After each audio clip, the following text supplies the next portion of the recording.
Kakeibo, the Japanese minimalist method for saving money. Powerful doesn't need to be complex. Have you ever noticed that feeling? You get paid and within a few days you don't know where it all went. It wasn't one big purchase. It was a steady drip of small expenses, and suddenly nothing. If you've ever thought, this month I'll definitely save, only to end up in the same spot, let me show you a minimalist Japanese method created over 100 years ago that has transformed the way millions of people manage their money. You don't need apps or anything complicated. Just paper, a pencil, and a little honesty with yourself. In 1904, a woman in Japan had a brilliant idea. Her name was Hani Motoko, and she's considered Japan's first female journalist. She noticed that many homemakers didn't have an efficient and simple system to manage money, so she invented one. She called it Kakeibo, which in Japanese means household account book. The idea was simple: handwrite your income, expenses, and evaluate your habits. Today, in a consumerist world filled with credit cards and digital banking, what we truly need is not more technology. It's more awareness. Over 100 years ago, Hani understood something we still underestimate: counting every expense by hand. By writing it down manually, every coin counts and you become more aware of your daily habits.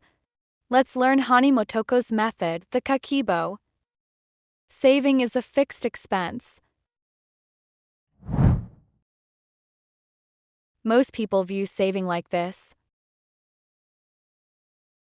First I spend, and if there's anything left, I'll save it.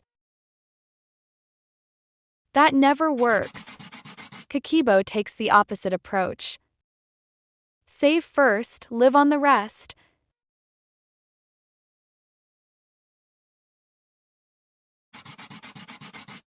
Let's take an example. Imagine you earn $2,000 per month. The usual mindset would be to spend on what you need, and if at the end of the month you have $100 left, you save it. If you want to save, you think about spending less, but there's a problem. There's rarely anything left. There's always a perfect reason to spend or overspend more. It's similar to Parkinson's law, but applied to finances. Expenses expand to fill all available income for the month. Kakeibo's approach is this. As soon as you receive your income, set aside the amount you want to save. Then manage with the rest. This strengthens what psychology calls response cost, the effort required to carry out a behavior. Having accessible income makes spending easy. Setting it aside and making it less accessible prevents impulsive purchases and breaks bad habits. Continuing with the example, if you decide to save $200, you set it aside immediately and don't keep it at hand. Now you truly have $1,800 to live on. First step is this mental shift. You're no longer trying to save what's left. You're spending what remains after saving. That's a radical difference. Kakeibo method in 5 steps. 1. Monthly income and expenses. Write your available monthly income in your Kakeibo notebook. If you have a fixed salary, this is easy. With variable income, estimate conservatively. Then write down fixed monthly expenses: rent/mortgage, insurance, payments, subscriptions, etc. We'll call these essentials. 2. Desired savings. Set a realistic savings goal and write it down as an essential expense. Example: income $1,800. Desired savings essential $200. Available income $1,600. Now comes the daily tracking. 3. Daily logging. Writing down every daily expense by hand makes you more aware. Makes you think twice before spending. If you don't carry your notebook around, record the expense in your phone's notes, then copy it to your notebook at home. Example: April 2nd. $8 coffee plus croissant. $24 lunch with friends. $75 groceries. Take 5 to 10 minutes each day to record what you spent. When you write it, you see it. When you see it daily, you become aware of your habits. For the 4 spending categories. Every daily expense you write down should fall under one of these categories. Essential, desired savings, rent, food, transport, utilities.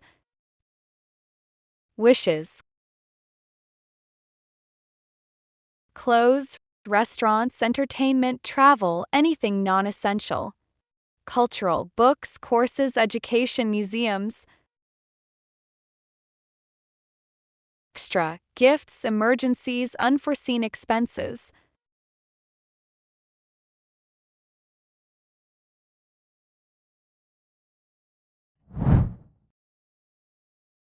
Tip: your essential expenses, including savings, should be about 60 to 70%.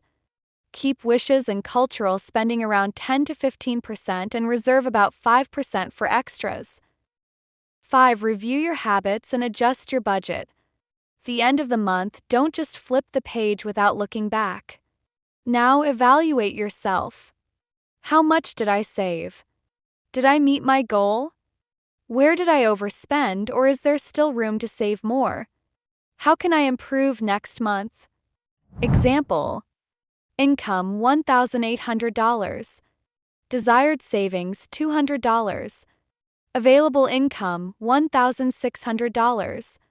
Total spending $1,750. Result $150. This month I overspent because I ate out too often. I need to reduce dining out and find more affordable daily meals. Cook at home more. First step is awareness. The next is action. Use the Pareto principle to analyze the expenses that make up 80% of your total spending. That's where a small change can yield a massive saving. For the smaller expenses, the remaining 20%, use the Japanese concept of muda to eliminate those little leaks that turn into a huge financial drain by the end of the month. You don't need to be a finance expert, or have an app, or use Excel. If you sometimes feel like money slips through your fingers, try this. You'll see how something starts to shift in you very quickly. Saving isn't magic, it's a decision. A decision you can make today. Your turn. Do you use any system to manage your finances effectively?